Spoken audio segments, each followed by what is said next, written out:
Miss Jillian Ward and Eman Bacosa Pacquiao. Totoo nga ba ang mga balita na may tatapusin na pero meron pong sisimulan? Ano nga ba ang nakapaloob sa balitang ito? Yan ang pag-uusapan natin maya-maya lamang. But before that, if you haven't subscribed yet to my YouTube channel, please don't forget to like, share, and subscribe at i-hit mo na rin ang notification bell for more showbiz updates. Bago tayo of course magpatuloy sa ating updates for today's video, nais ko pong pasalamatan kayo for always watching and trusting this channel. Thank you so much sa inyong laging panonood at palagi ang pagsubaybay sa mga updates po natin. Maraming salamat po. So this time ito na dahil talaga namang ngayon pa lang na-excite na po tayo dahil isang balita po ang lumabas po sa social media world and sa media na yung Never Say Die na series po na ginagawa po ni Miss Jillian Ward and Mr. David Licauco with Eman Bacosa Pacquiao ay magwawakas na. At dahil po dito ay sisimulan na rin ni Miss Jillian na mag-practice at mag-ensayo para sa kanyang upcoming na concert. Nalalapit na ang pagtatapos sa ere ng unang tambalan ni na Jillian Ward at David Licauco sa pamamagitan ng action drama series sa Never Say Die ng GMA Network na magkatulong na pinapamahalaan ni na Dominic Zapata at Richard Arellano.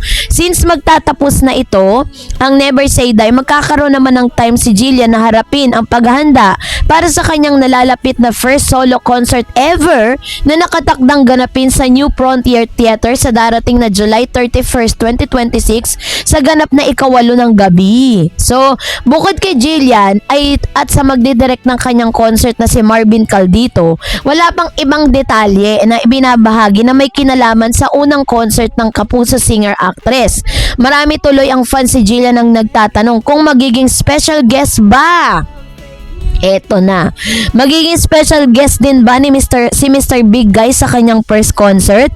Kung dinayo ni Jillian at ang kanyang ina na si Jennifer ang boxing about ni Eman last Feb 2026 na ginanap sa Bohol Cultural Center in Tagbiliran, Bohol.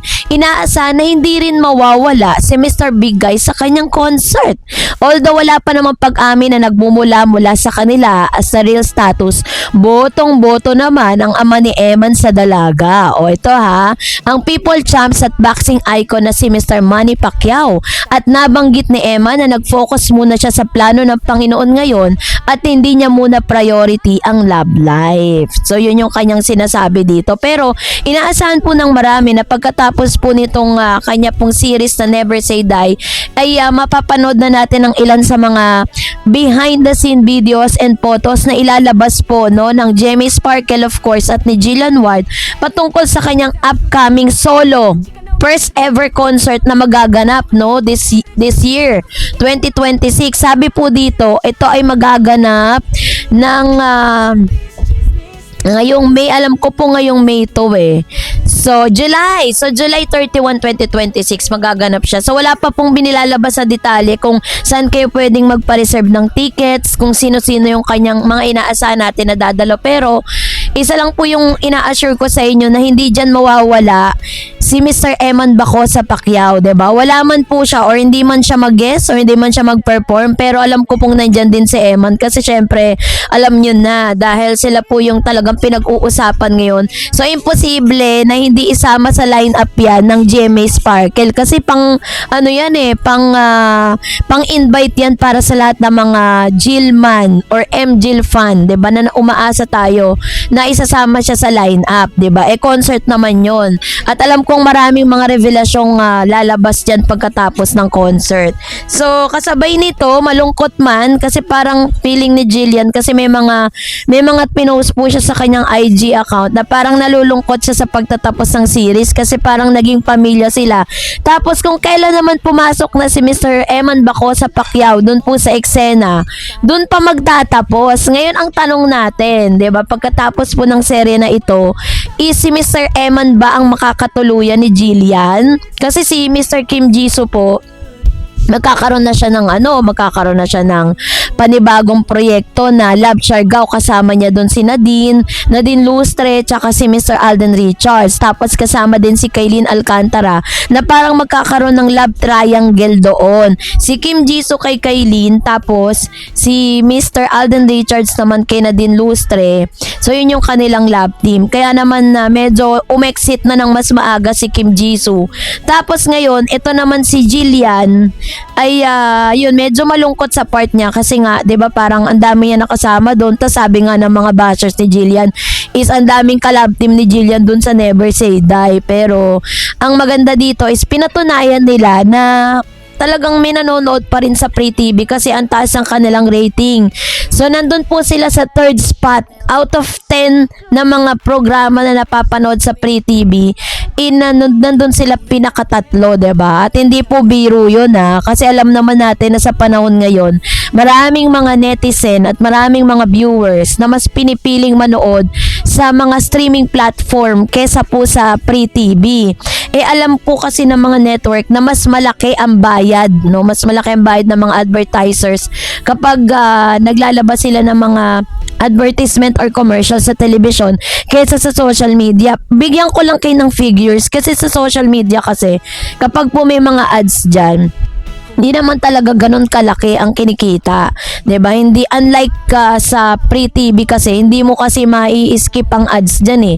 Kailangan mo talagang panoorin at iba-iba yung rate niyan. Merong seconds na commercial, meron ding 1 minute to 2 minutes at yan po ay nagkakahalaga ng milyon pag pinalabas yan sa Free TV. While sa mga streaming platform, medyo maliliit lang talaga siya. Kumikita lang sila diyan sa mga pay-per-view, yung kailangan mo magbayad para mapanood mo or unlock mo yung isang episode. So, ganun po yung labanan dyan. Kaya talagang mas pinagbubuti talaga nila at naglalabas sila ng mga programa na quality na aabangan talaga ng publiko. Kaya naman tuwan-tuwa din ang management ng GMA kasi kahit na sabihin natin na hindi ganun ka-tight ang parang tapatan, kasi may mga pinatumba rin naman ng Never Say Die na mga programa ng ABS-CBN na talagang katunggali nila when it comes to teleserye, 'di ba? Talagang ang ABS-CBN talaga yung naging number 1. Pero this time, tinalo po nila, 'di ba?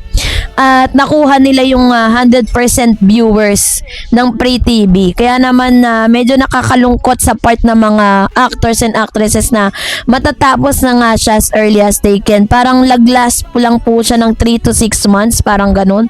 So yun talaga yung pinakadulo niyan eh. Pero kapag isang teleserye po kasi or series na napapanood or teleserye sa programa sa Free TV ay maraming mga advertisers ang nagpe-place ng ads, nagbabayad ng ads, basta tagal. Pero yun nga yung labanan. Kaya maaring na siya, tinapos na din siya. Kasi syempre mga advertisers, magpe-place ng ads yan, dun po sa mas makakamura sila at mas marami yung makakapanood, 'di ba? Kaya mas pinipili din ng mga advertisers na magbayad na lang sa mga streaming platform kaysa sa mga Free TV. That's the reason why kung bakit maraming mga directors na parang tinatamad na rin silang gumawa ng mga serye, 'di ba? Ng mga programa na mapapanood sa Free TV. Mas gusto nila yung mga short films na napapanood sa streaming platform kasi ganun nga yun ang gaganap ngayon. Kaya nga sabi nila parang patay na daw yung industriya ng Free TV kasi mas yumayabong na yung mga streaming platform at social media. But anyways, yun ang dapat nating abangan. Sino nga ba ang magiging kapartner, at magiging parang endgame ni Miss Jillian Ward sa nasabing seryeng ito. Sayang nga kasi bawat labas po nila talaga nagte-trending si Jillian tsaka si Emma tas biglang matatapos na, 'di ba? So anyways, hintayin natin, baka malayin po natin bigyan sila ng sarili nilang serye ni Jillian tsaka ni Eman. Yung request natin na Marimar, baka mamaya remake nilang dalawa, why not, 'di ba? So yun ang dapat nating abangan. So that's it for today. For more videos and updates, please don't forget to like and subscribe, and please don't forget to follow my Facebook page, Dar Eds TV and Dar Eds channel. God bless everyone.